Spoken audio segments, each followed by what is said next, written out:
કલાક હું આપની સાથે દીક્ષિતા બ્રેકિંગ ન્યૂઝથી શરૂઆત કરીશું। રાજ્ય સરકારના કર્મચારીઓ માટે આ એક સારા સમાચાર સામે આવ્યા છે। કર્મચારીઓના ડીએમાં 2% વધારો કરાયો છે। 1 જાન્યુઆરી 2026થી મળશે તેનો લાભ। મોંઘવારી ભથ્થું 58%થી વધીને 60% થયું છે। નાણાં વિભાગે આ ઠરાવ કર્યો છે। તો રાજ્ય સરકારના કર્મચારીઓ માટે આ સારા સમાચાર। ડીએમાં 2% વધારો કરવામાં આવ્યો છે। કર્મચારીઓનું ડીએ વધ્યું છે 2%। હિતલ પારેખ અમારી સાથે ફોન લાઈન પર જોડાઈ ગયા છે। હિતલ, રાજ્ય સરકારના કર્મચારીઓ છે તેમના માટે એક સારા સમાચાર, 2% ડીએમાં વધારો થયો છે।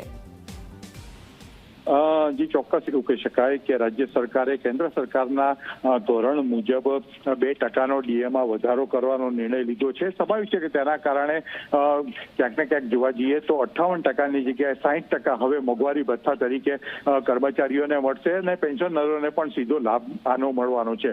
અંદાજિત જોવા જઈએ તો 5.5 થી 6 લાખ જેટલા કર્મચારીઓ રાજ્ય સરકારના અને પેન્શનરોને આનો સીધો લાભ મળશે।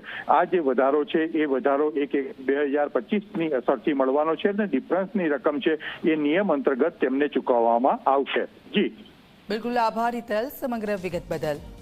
તો 1 જાન્યુઆરી 2026થી આ લાભ મળશે। ડીએમાં 2%નો વધારો થયો છે। 58%થી વધી 60% થયું છે।